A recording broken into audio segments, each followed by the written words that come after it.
เมยสุงค่ะเมื่อได้เป็นวันที่6เดือนธันวาคมที่6ปี2026ในตอนในข่าวสายหมอขอมีข่าว3ตอนที่มาเปิ้นเผาค่ะตอนที่1ค่ะภูมิพลพรเขาโกรธทาสผู้ใหญ่ก้นหลงได้นาป้อยจ้าอันเกี่ยวข้องจ้อมลองเฮ็ดปันไหวเกิดอันอ่ำจ้อมเปิงปันเตลูกหวานแขแลลูกหวานก้นเมืองคมตุ๋มข่าวเงาเที่ยงโหนึงค่ะเสียงล้านดีอันว่ารับเงินแขรับเงินไทยอันเป็นข่าวอยู่ออนหน้าในนั้นไหนถึงเนี้ยภูมิพลพรเขากดทัดเหย้าโคกท่อพันก้นอ่ำจ้อมเปิงเป็นอะไรก่อในอ้อข่าวเงาเที่ยงโหนึงค่ะอันนี้ก็ปอกาแม่กาใต้ค่ะเนาะถูกญาภูมิพลพรเขากดทัดติ้งยับก้มโตปยก็ยึดเอาป้ากาแลตั้งกินตั้งยำซากเคิงใจโคตื้อเขาไหลเจ้าในในอ้ออ่อนตั้งเปิ้นได้แต่ก็เฮาคามาถ่อมด้วยข่าวโหในอ่อนตั้งในอ้อตั้งฝ่ายภูมิพลพรเขากดทัดก้นเกี่ยวคองอันที่เฮ็ดออกไว้เกิด อันอำจ้อมเปิงปันละหวานแขไลละหวานก้นเมืองคมตุ้มเปิดตาไฮไลไหวไทยเมื่อวันที่5เดือนธันวาคมที่6ปี2026ในมีข่าวงาออกมาว่าภูมิพลพรฝ่ายเกี่ยวข้องไล่คมกันเสียก็ลงเปิ้นตีกวดทาดเฮ็ดให้อ้อสืบเสเมื่อวันที่29เดือนธันวาคมที่4ปี2026ตีป่นมาตั้งฝ่ายภูมิพลพรเขาและติ้งยอบก้มโตก้นอันเกี่ยวข้อง6ก่อนะคะเกี่ยวเลยลองว่าจางโพจ้ายไทยเนี่ย ให้จดทะเบียนค่ะเนาะลงเซ็นสายไม้กบกูกันเฮียก็ให้เป็นปอหับฮ้องลูกอ่อนที่อันเกิดมาเปิดตาให้ลูกอ่อนก้นเขหาก็ไล่ไหวไทยให้เนี่ย โรคในเกิดขึ้นที่เมืองเกาะกรุงเทพค่ะข้าวย่ำสืบมาเมื่อวันที่1เดือนธันวาคมปี2026นั้นซ้ำที่ยอบกุมโตก้นที่อันเป็นเจ้าหน้าที่หลวงปองจึง3ก็เกี่ยวเลยลองเฮ็ดตั้งสร้างลองเฮ็ดปันเหมือนเจิงว่าไว้เกิดเนาะไว้เกิดอันจ้อมเปิงปันดีลูกอ่อนก้นหยานเมืองไฮแลฮับไว้เกิดให้แหน่ปยกค่ายเขาตีในเฮิรนเขาห้องว่าบ้านผีในเฮิรนอันมีก้นอยู่แต่ให้ไหนอันนั้นทำเทียง13ก่อเฮ็ดจังไหนอ้อเมื่อเลียวในไหนกดท่าเทียวก็ครบเท่าพันเพิ่มเติมเทียง53ก่ออันเกิดขึ้นในปื้นตีเจตวนนครราชสีมาในอ้อตั้งฝ่ายภูมิพลพรเขาก็ไต่เงินมันเหี่ยวก็จ้อมหาก้นตีอันเกี่ยวข้องค่ะเนาะครบเท่าพันว่ามีลูกอ่อนก้นหยานเมืองที่อันไรหับแจงลวงการเกิด ทร2ในคณะอันลูกมาดีของการในปื้นตีเจเว้งหนองปลือเจดอนกาญจนบุรีเนี่ยค่ะเมื่อนั้นก็มีนายโพเมศอันเป็นเกียมผู้กวนเจเว้งหนองปลือก็เก่าเนาะเมื่อพ้องนั้นได้ก็รับอวยพรไว้อยู่ไม่ลองเฮ็ดตั้งสร้างหาบแจงลวงการเกิดเหมือนเจิงว่าเปิ้นกว่าแจ้งเกิดเปิ้นกว่าเติงลาดว่าล้วนก็ในเกิดมาในแหวก็เป็นภูมิพลพรที่รับรองปานเฮ็ดจังเนี่ยเนาะ อันนั้นก็เลยรับรองปันกว่าเปิดตาให้หลวงเจ้าในไล่ไว้เกิดไทยใน10ก่อเฮ็ดจั่งใดอ้ออันนี้ก็แบ่งเป็นอันเป็นปอเนาะปอเนี่ยเป็นก้นไทยแม่เนี่ยเป็นก้นดอกเมืองแน่8ก่อปยก็ปอเป็นก้นดอกเมืองและแม่เป็นก้นไทยใน2ก่อเฮ็ดจั่งใดอ้อ เพราะว่าถึงมาในวันที่4ถึงวันที่5เดือนธันวาคมปี2026ใน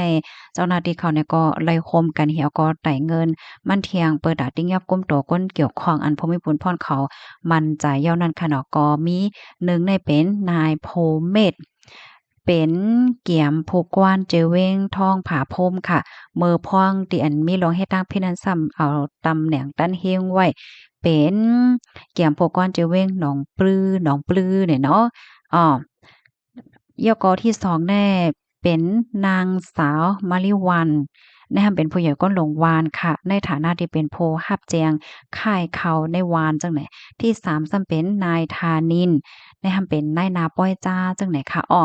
เมื่อเหลียวในภูมิพลพรก็แลติ้งยอบโตเจอเขาตั้งโมดค่ะเฮียก็ได้เอาส่งกว่าดีคงปลิกหนองปลือหนอตองทำลองตั้งลายหัวย่อยย่ำมันค่ะตอนดาก้นดีอันเกิดเที่ยงอันเกี่ยวข้องว่าหังว่าเฮ็ดจังได๋แน่เนาะทางฝ่ายภูมิพลพรเขานี่ก็เตะจ้อมหาเสียวก็เอาตั้งผิดกว่าเที่ยงเฮ็ดไหนค่ะ ข้อมูลตอนในคาลิปมาที่ห้องการข่าวไทยรัฐออกไว้เนี่ยค่ะ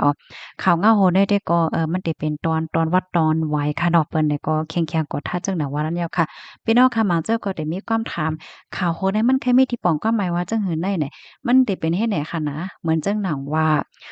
ก้นหยาดเมืองค่ะเนาะเพราะว่าเขาแค่ให้ลูกเขาที่เกิดมาในเลยไหวไทยว่าหังว่าเฮ็ดจังเนี่ยเขาก็ดีกว่าเอาก้นที่อันมีไหวไทยเนี่ยมาเฮ็ดเป็นปอม่านห้ามาเฮ็ดเป็นแม่ม่านห้าว่าสังว่าเฮ็ดจังไหนเฮ็ดไหนนั่นน่ะเนาะกเมื่อวานตั้งแต่เฮาก็บ่เลยยินข่าวว่าเปิ้นทัดเปิ้นหางกาหือเนาะก้อยน่ะว่ามื้อแล้วได้ก็เปิ้นเคียงๆทัดได้ทัดว่าเหย้าไหนแค่ว่าจังไหนเหย้าค่ะ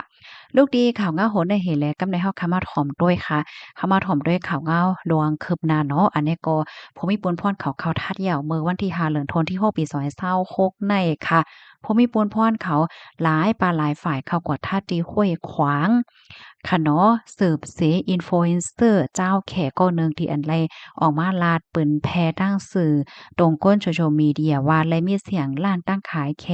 มีลองเฮ็ดตั้งสร้างอำหับเงินไทยหับเงินแขกวยเฮ็ดจังเนี่ยข้าวยามสืบมาไหนก็เลยโฮว่าล้านอันนั้นได้ก็จื้อห้องว่าชินหลานโจ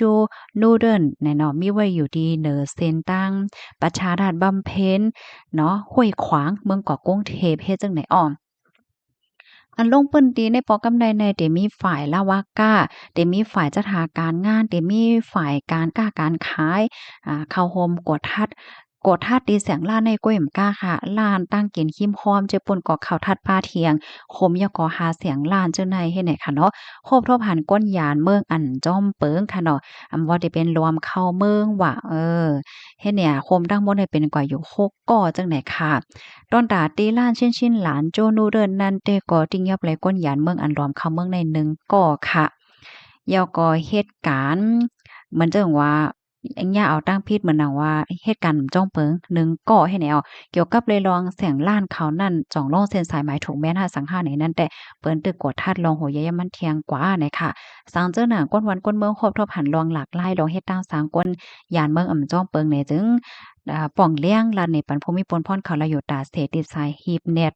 1178ในออกข้อมูลตอนในก็คาเลบีมาที่ห้องการข่าวมติชนออกไว้เนี่ยค่ะลงทัดเหย่าข่าวทัดเหย่าเฮ็ดจังไหนอ้อลูกดีข่าวเงาโหนในเสกำในเฮาค่ะมาถ่อมด้วยข่าวเงาเที่ยงตอนหนึงค่ะ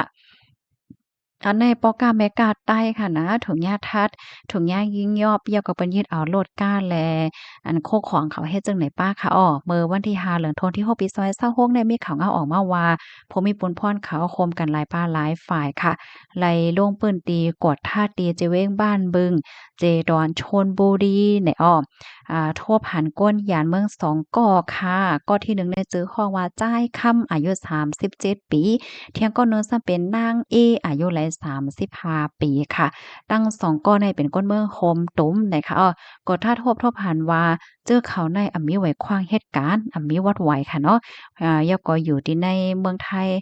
วีซาเขาก็มันโมดาว่าเป็นโอเวอร์สเตย์กว่าเหย้าเฮ็ดจังไหนนะเลยเฮ็ดนั่นก็หำมาเหตุการณ์ค้าขายเที่ยงมันเป็นนาการดีอันเปิ้นให้หำปันแห่งการยานเมืองเฮ็ดจังไหนนั่นน่ะเนาะกำนันภูมิพลพรเขาในกรเลยยึดเอาไว้โคขวางตั้งหมดค่ะ ก็ได้มีกา1ลำและซ่าอันใส่โคกลกาตั้งขายนั่นเทียงหมอก60จุ่มค่ะเนาะเหลือเสือนั่นก็เคิงใจโคตรตื้อว่าสังว่าเฮ็ดจังไหนเที่ยงไหนค่ะอ้อตั้งฝ่ายภูมิพลพรข่าวลาดว่าสืบในกว่าก็เตเตอร์เคียงแข็งกอดทาดกว่าเทียงเปิดตาให้แห่งการยานเมืองได้อยู่จอมปักเปิงเนาะให้มีรองเข้มเรียบให้แน่เนาะสืบในกว่าก็เตเคียงแข็งกอดทาดกว่าที่เอาตั้งพิษ ว่าได้เป็นตั้งพิษมิ้วไหลก็เย้ารวมเข้าเมืองมีวัดมีไว้เหตุการณ์อันเจ้าก็มีศูนย์ไรเฮ็ดมีวัดไว้ให้เหตุการณ์วีซ่าโมดโอเวอร์สเตย์ว่าหังว่าเฮ็ดจังไหนเนี่ยค่ะอ้อข้อมูลตอนในคาลิบีมาที่ห้องการข่าวเมืองชนต่างไว้เนี่ยค่ะเมื่อเหลียวในเป็นก็แข็งๆท่าแท้งเต้ค่ะเนาะพี่น้องค่ะด้วยโลกตั้งเก่งตั้งย่ำมีสังอะไรกลมหัวว่าแน่อาตั้งกินค่ะเนาะยินจมก็ที่รับถอมปันแห้งค่ะออไม่สุงค่ะ